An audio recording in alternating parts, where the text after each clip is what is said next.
My friend, welcome today. My name is Wago Howard. I teach music here in Hilo, Hawaii. Tell you what, I gotta say I'm very, very excited about some of our new members jumping on this member tier platform. The whole idea is I appreciate anybody who supports this channel by doing these members only foundations of musical theory. It really helps out, one, financially, two, it gives me something to look forward to each week, and I hope you look forward to it too. I want to give a nice big old shout out to our newest member, Cecilia. Thank you for being with us. If you are a part of this and you're doing it live and you want to ask questions, feel free to ask a question at any time. Since you are a member of the channel, whenever I see your name highlighted, I will stop whatever I'm doing and answer and ask questions alongside of you. This shirt I'm wearing is for a program called iRealPro. If you are a member and you want to start writing music, then by all means, what we're going to be able to do is show you a program which goes along with this video. So, having said that, if I were going to take a little bit of source and do like a video capture and put it onto my my MacBook, I could video capture this Mac itself, and I think that would be kind of cool. And then as far as like the video, we're going to be doing a screen mirroring, and that screen mirroring would allow us to see a different like resolution on what's going on. And honestly, I can't seem to figure out how to get my secondary video. So I'm going to be doing that next week when we do this, and we're going to be showing you my computer doing a mirror image, and then I will show you what the iRealPro looks like, the system. But I just want you to gear up and know that there are programs out there that can help you do what we're going to do today.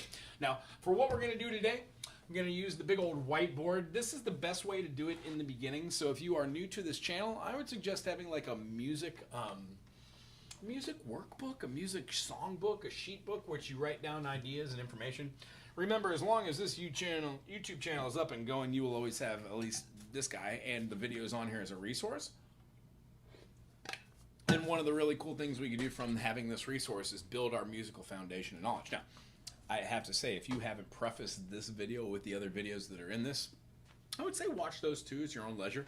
If you are a member and you enjoy these videos and you go through them, please timestamp them. So in 5 minutes from now, I might be talking about something called a diatonic scale. If you find that to be helpful, put the time at which 2:10 diatonic scale. So other people that are watching this can go back and look directly at it.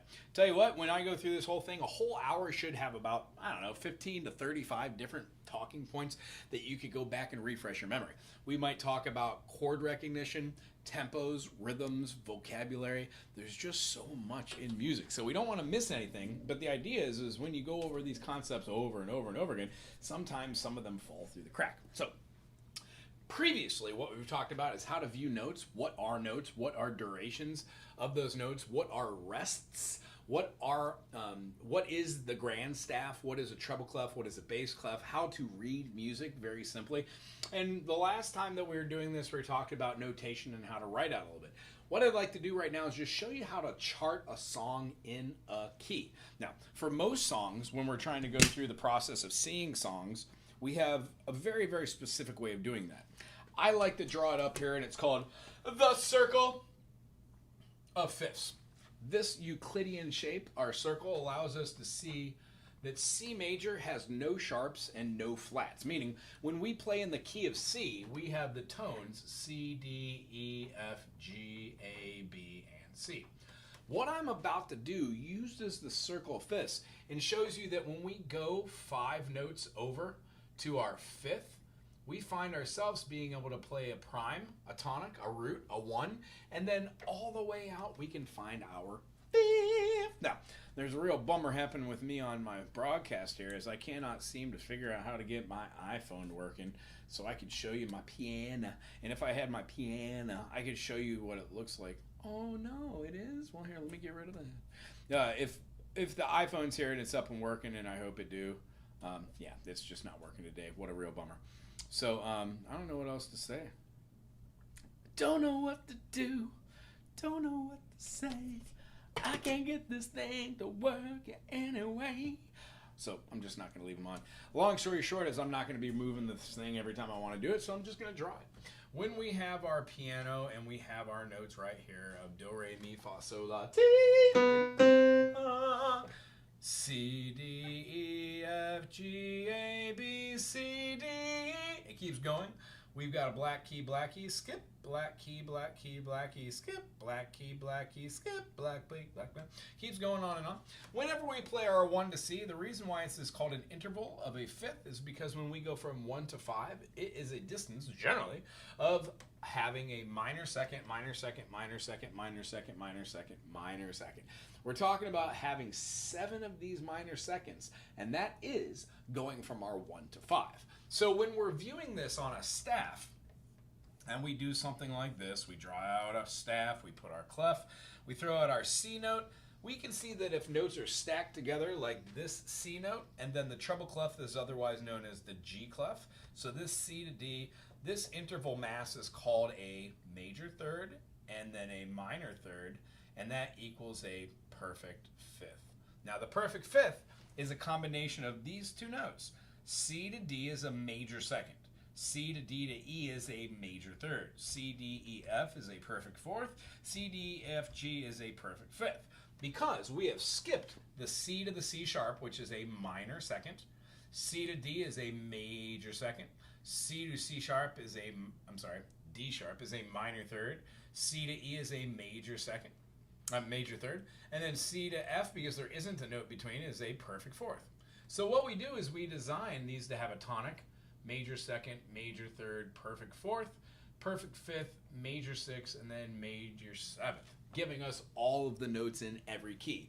Do, re, mi, fa, sol, la, ti, and do. And then it has us filling these out with their sonorities. And the reason why these look kind of funky and weird, one, I have horrible handwriting. I've realized this after writing stuff. I hope it's legible enough. I've been trying to write bigger as well. So as far as like our system here, what we're seeing is every single key does this, and then in every key or family relationship, we have chords. So we name these family chords or key signatures.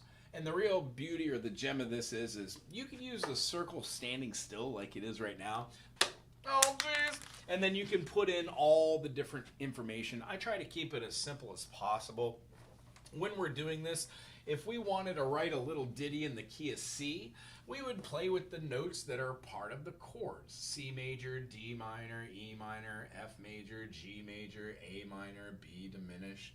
When we go, let's say, to the left, we're counting out 4. 1, 2, 3, 4. Now, I'm not going to spend a whole lot of time on the family or the circle here because we did this in a previous video.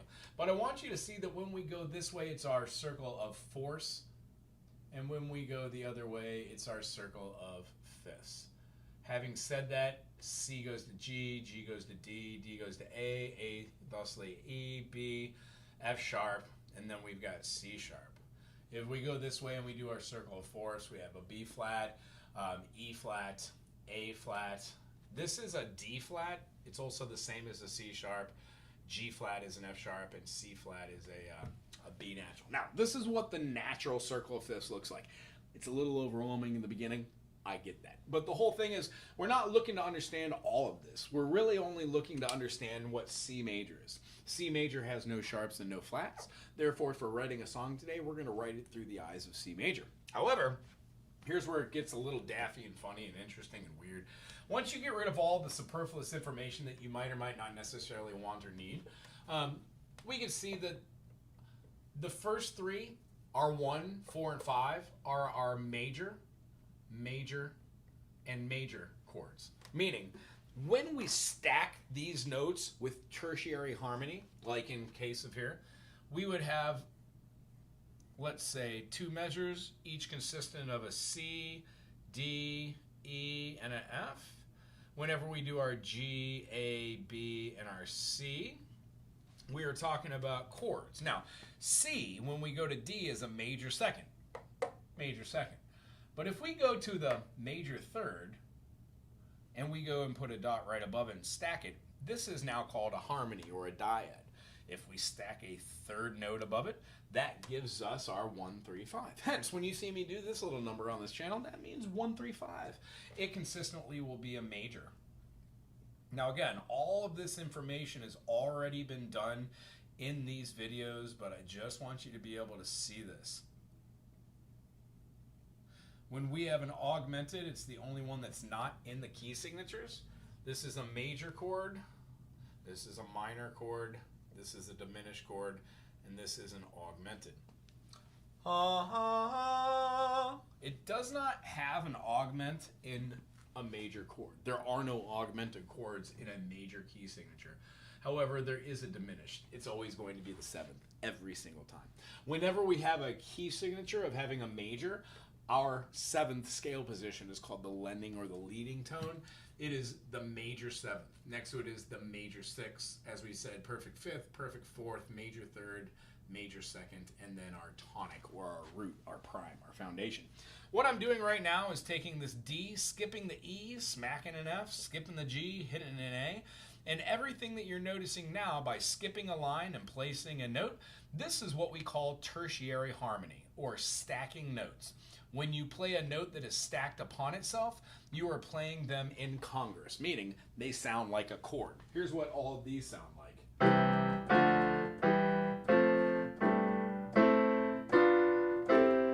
Noticing the last note is a C, E, G, the same as the first.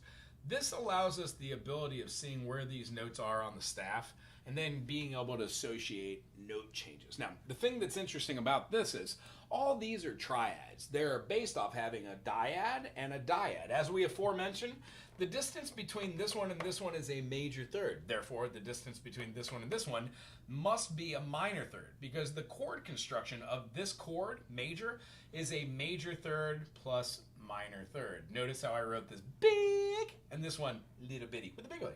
When we play the minor, it switches. We have the minor third then plus the major third. Hence, when we play D, F, that's a minor third. F to A, major third. All of these work that way. A diminish is a minor third plus a minor third. Hence, when you get to this, not that one, here, B to D is a minor third, D to F is a minor third. And it seems impossible to learn this in the beginning, and you're like, what's going on here? Why do I have to know this and learn this? Kind of internalize it. Don't think too much about it. When you learn key signatures, everything's just going to fall into place. I swear. When playing through the key of C, majors, minors, diminish. Now, this is how we view a major scale. 1,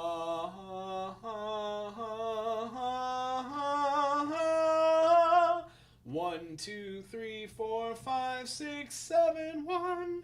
However, when we get rid of all of this and the family chords, what we're left with is that Roman numeral system. Now, all of my students, no matter how old they are able to see that there is a very specific thing that is happening and going on. That one thing that's very specific and happening and going on is each one of these, when we stack notes, we change the key signatures. So the key signature, when we stack the notes in the key of C, would lead for us having certain notes that are triads.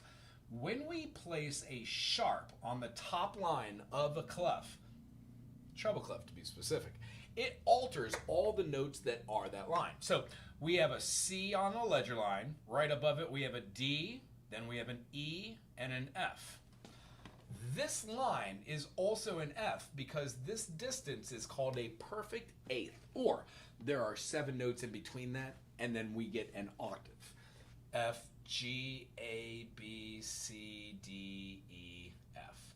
Any note which is on the top line of the treble clef will be an F sharp when you have a sharp in the key signature.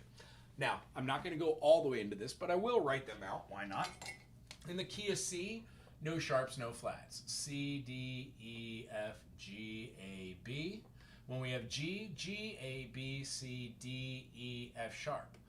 Each time that we go down through the circle of fifths, the seventh, the major seventh, will go to the 3rd scale degree. So each time when we do this and we add a new sharp for the key, that sharp will always go down to the next key. I hope that makes sense. After the G, G, F, C, G, we've got our D. D goes to the 3rd scale degree. We then have our next scale degree, which is our A. A goes down to our 3rd. This goes over to the 7th. Our obvious choice after the A is going to be an E. E sharp. E sharp goes down here. Then it goes to a B. And then our B comes down here. And then we come over here to our F sharp. And then we have our completion of our whole system. If you look at the 5th of every, C, D, E, F, G, goes to here. G, A, B, C, D, D, E, F, G, A, B, C, D, E, E, F, G, A, B. Now, let me move this over. My handwriting's getting slappy, isn't it? B. This one goes to our F sharp, and this one hits our C sharp. C, G, D, A, E, B, F sharp, C sharp. Hence, each time we do, oh, that one's a hypothetical. We don't even need that one there. Hence, every time we do this, we change our chords. There are only 7 keys that have, or 6 keys that have sharps. One of them is the C sharp has none, and or C has none, and then C sharp has all of them. So when we layer in all of our notes, E, F, G, A, B, C, D, E, F, G, E, F, G, A, B, C, D, B, C, D, E, F, G, A, F, G, A, B, C, D, E, C, D, E, F, G, A, B. Each one of these is a diminished, so you put the little diminished sign after the end. And then go ahead and fill in all the sharps and flats. There's one sharp in the key of G, it's F sharp. When you go to D, that F sharp carries through and it has a C sharp. Now A has a C sharp, it adds G, but it also has that F sharp. F sharp is going to be a part of every single key after G. So our F sharp's here. Here we should have our F sharp, C sharp, G sharp, and then we add D. Here we should have already had our F sharp, our C sharp, our D sharp, and then we add A sharp. Here we should have already had our F sharp, our C sharp, our G sharp, our D sharp, our A sharp, and now we add E sharp. And here we have C sharp, D sharp, E sharp, F sharp, G sharp, A sharp, and B sharp, giving you all of the sharps in every key. Now, here's where this nonsense gets a little bit tricky. You don't need to learn all of this stuff.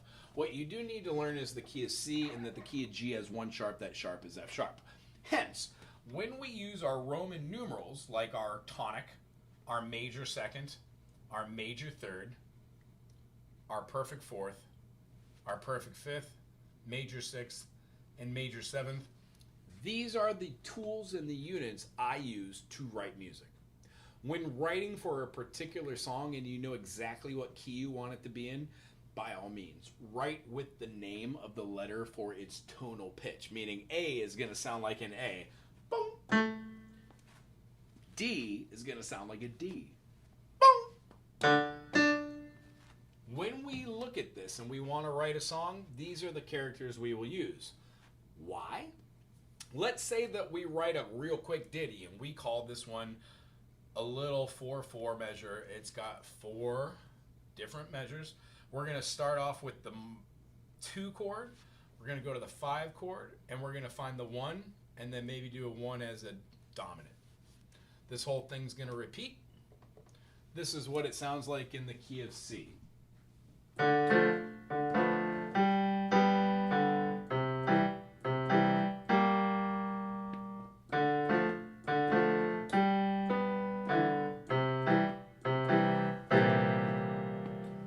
Our D minor, our G major, our C major, and then our C major as a C7. Well, if I didn't like that in the key of C, I could immediately move that to another key, like let's say the key of G.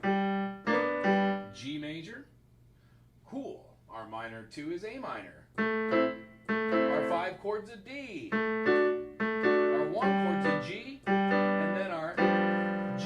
A dominant note in it, changing our F sharp to our F natural. Now, it's a lot to go into right there, but what we just saw is we changed our key, but retained the same movement of progressions.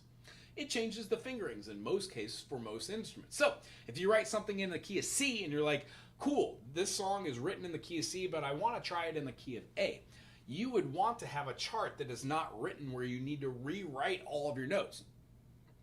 Now, we live in the future. Some of us do. So computer programs, sometimes you could hit a button and change it. iReal Pro, I really enjoy this program for learning, for teaching, for writing music, for practicing. Since I know this program inside and out. If they asked me to do do a review on it, I would tell all the things I love about it and all the things I dislike about it. There are only a certain, like, there's a handful of things I dislike about the program. That's stuff like you cannot call something like an F flat or an E sharp. The program won't allow you to do that. It also doesn't allow for double flats in notation. So it's hard to express yourself in a dim besides just saying like a dim, full diminish, half diminish in a 7 chord. Having said that, it is a great way to visualize charts and then be able to write them out. So what I like to do is just use this concept. We're going to put it in another key and play it later, but we're going to use our Roman numerals to express it. What I'd like to do is grab a pen, and I'm just going to show you how to lay it out in order.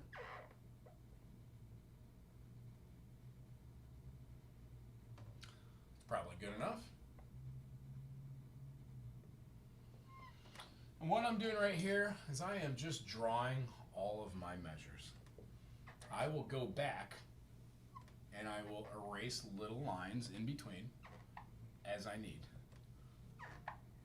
I like to do these in equal temperament. 1, 2, 3, 4, 5, 6, 7, then 8. So I need 2 more lines.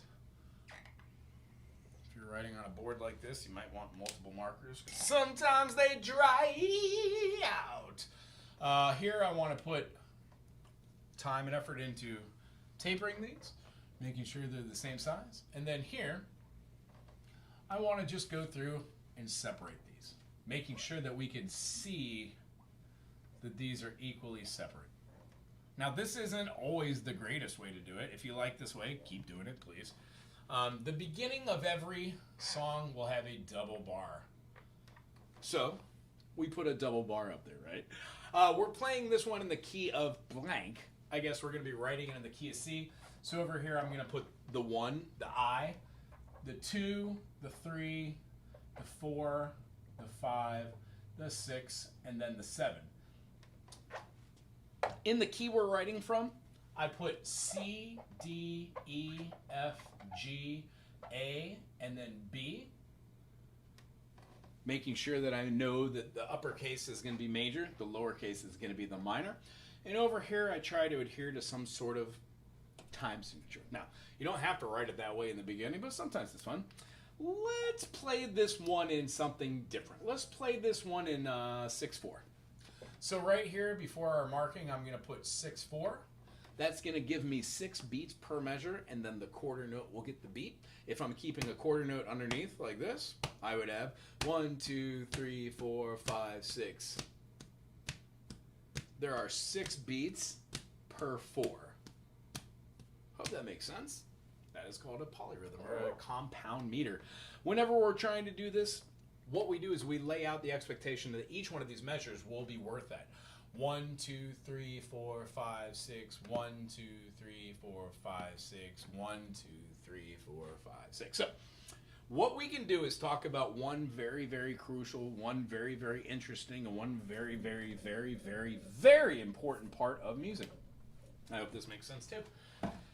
When we play through something called the major or the minor harmonic progression, we are giving ourselves the ability to see that certain notes and certain chords sound better together in context. Meaning, if we're going through this whole thing and we find ourselves doing a 3, we know that the 3 is probably going to go to another chord or a key better than another. So what we do is we do a flow chart of how chords work into each other. Now, this isn't always the case, but this is generally a very good, very, very good case on how sometimes they work. Again, this is called the major harmonic progression. This is a template, if you will, on how to view chords sometimes. And I might not have put enough space in here. Over here, I'm just going to put our flat 7, and we're going to talk about that one in just a minute. Our 3 chord generally goes best over to a 6, meaning when we hear a 3 chord in the key of C, like the E minor, it sounds wonderful going to the A minor. Here's what it sounds like in concept.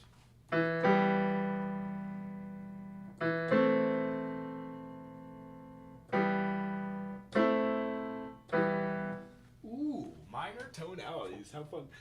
The next, after we do our 6 chord, it always is going to feel kind of really good going into 2 different chords. Now, this is an interesting one because when we play the 4 chord in the key of F, F major has a relative minor. That relative minor is D minor, which means they both share the key signature. Now, I don't want to do the translation of how D major has 2 sharps. When you flatten the 3rd, you flatten the 6th, and you flatten the 7th, you get a minor out of that. What happens is we're taking away 2 of those sharps and we're adding a flat, the B flat. Well, F major has 1 flat. That flat is B flat. So they share a key signature.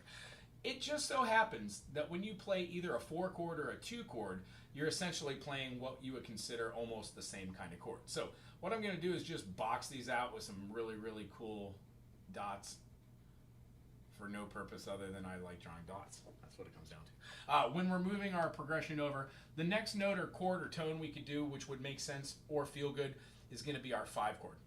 That 5 chord, when we play that, the 5 chord is a lot like our 7, our diminished. So when you play these 2, sometimes they are swapped out for each other. So instead of having just a straight up diminished chord, what you'll do is have a major chord that is played like a dominant chord, like a 5-7. Those are sometimes very, very, very much intertwinable. After that, when we get through our 5 or our 7, we're going to most likely go back to our tonic or our 1. Meaning, we always have like a home base to come back to, our root. Since A minor is the relative minor of C, it's very close. Our beginning or our end. Our D and F are very close because it's relative major minor. G and E are very close because it's a relative major minor. And then G played as a G7 or a triad, GBD with a F, the minor 7th, gives you the BDF, which is a diminish in another chord. Meaning, almost every 5 chord that's played as a dominant is going to feel like a diminish in some key. Somehow. And they don't always have to go to each other. You can jump over the 5 and the 7 directly from the 2 and the 4 to the 1 to have some feeling of closure. And then again, this whole thing could go again, which means like I could take this 7 and go all the way over here to the 6, and this would be a comfortable movement. It doesn't hurt the ear. In fact, it's pleasing. It's like moving back, like taking little warp zones in music, going back to chords that you find. Oftentimes we'll skip the 6 if we don't want that. Remember how we played the E minor, A minor, super melancholy. If we don't want such a heavy melancholy sound, we would generally just jump from our 3 chord to our 4 chord and 2 chord. Man, I am not good at drawing arrows. I was this many years old when I learned I am not good at drawing. Actually, I knew that. And then I like to swap out sometimes my 7th here, but not in the position of the 5. Most of the time I'll just use that 7th as a little swap out for all these others. So this is what I call this is what is called the major harmonic progression. There is another one where you rearrange this and you do it through the eyes of the relative minor, but that's for another explanation, another songwriting explorer. So let's bear in mind that sometimes we swap out our flat 7 or our minor 7 chord. You can do it. This one's just written as a major, like in the key of C, it would be a B flat major. Hence, if you were to write a song and then you were like, oh, I like that, but I don't want to have a resolution with using my lending tone or leading tone, I would rather have a resolution using my backdoor resolution. That would use your 7th. Now, if you can see all this mumbo jumbo around here, and you can see our chords here, I think that I'll just take you through a little spell on this and show you how I would write this. Let's write this with an intro. Let's do a little thing that brings us into the song. Here's our intro. And what's interesting and funny about this, I've written thousands of songs this way. Some are good, some are bad, some need arrangement, some need analysis, some have no melody, some need melodies, some have melodies but need chord structure behind them. This is a very interesting way to do it. It's one of many, many, many, many ways of writing. I hope you dig it, and I hope you do it yourself in your music notebook. Our intro right here is going to consist of 1, 2, 3, 4, 5, 6, 7, 8 measures, and then I'm going to end that line by putting a solid double beam down here. That solid double beam tells me, or the reader, that we are not going to be using anything after this as our intro, and that our next thing right here turns into what we would call the A. Our A is where we start our verse. Generally, we have equal temperament. In this one, I'm probably going to do it another 4 here. another 4 here. That means that this is going to be a longer version, and we don't really know what we're going to do besides there, but we might just draw this and end this verse right here. Hence, the next section that we would put right here in our box would be our B. Our B section allows us, you know, I drew that kind of big. Our B section allows us to see that we are no longer doing a verse, which is going to be like what the artist sings. We're going to something called the refrain or the chorus. That's what generally everybody sings. I don't know about you, but I don't know the words to anything. I know the chorus because that's the most important part. That's where everybody gets to join in generally. And that is based down through history. It's a tradition that the elders in the tribe and or the community would sing the verses, and then everybody would join in the refrain. This is also echoed in non-secular and secular music alike, which is the terminology means things that are of religious nature and things that are not of religious nature. When doing this and laying out this, now, you don't necessarily have to do it this way. I am predisposing where I want these things to go. Let's just write up to this point right here, because we might be doing a short refrain right here, or we might do a long refrain. Who knows? We might even add another part right here and might need to move this down. So let's get to our intro on our A. We're going to be writing through the I's of the key of C, but we're not going to write C or D in here like that. We're actually going to be writing them as a major 1 or a minor 2. Hope this makes sense. The more you learn how to read Roman numerals, the better. And I hope this isn't lost on you. The reason why you learn how to do this is so when you want to modulate to a new key, you do not need to have to rewrite this or have everybody make notes in their charts. You just say, oh, let's try this in the key of G. And all musicians that play music should know what the 5th is of C. It's a G. And when you go to the key of A, the 5th is going to be E. When you go to the key of B, the 5th is going to be F sharp. When you go to the key, it just doesn't matter what the key is. You will have learned that from your family chords from the circle fifths and doing scales, the boring stuff. This is actually the fun stuff because you get to use all that stuff in this. All right, let's start this off with an interesting intro. How about like a monotonal kind of intro? We're going to do, let's say, the 6th.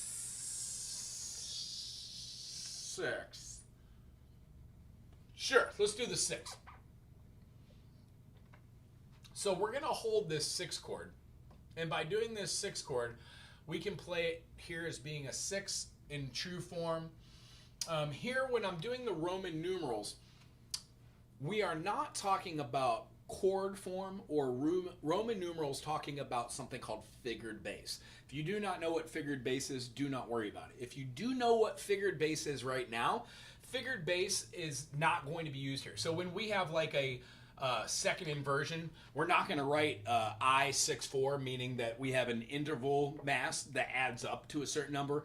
This particularly in the key of C would mean that you have a C, E, G, but our G is on the root rather than being up top. If that's too confusing, check out one of my other videos that talks about this, or Google the word inversions. This will help you. And then if you have time and you are playing piano or anything else, I would suggest this book, Sight Reading and Harmony. This is volume 14. It goes through scales, it goes through harmonies, it goes through singing stuff, but one of the most important things is this here where it goes through what your inversions are, how to put a note, one note above the other, beep, boop, beep, boop, beep, boop, beep, and then how to see some of them as being the highest note with the 5th on the bottom, 3rd on the bottom, root on the bottom, 5th on the bottom, 3rd on the bottom, root. And if you look underneath, they all have different ways of spelling that. 6 here, when I put a 6 and then I hold this, let's say I put a percent like this, that simply means that I'm going to repeat that chord, that measure. When I do this, it's a much easier way to kind of just write out concepts. So here we have 4 measures, which are all just going to be kind of droning in the key of C major as an A minor right here, the major 6. Right here, maybe possibly what we could do is we could take this 6 chord and then we can put a, how about we put like a flat, oh, you know what? Let's do it this way. Let's do a 6 there, and then let's do like a C augmented. So let's do a 1 chord, and then let's put an augmented symbol on top of it, that little plus. That means that we're going to take that C, and we're going to make it a 1-3 sharp 5. It's going to give it a tense feeling. When we go to the next chord right here, how about we do the same chord, and then right here, how about we do the 1 chord, which is our C,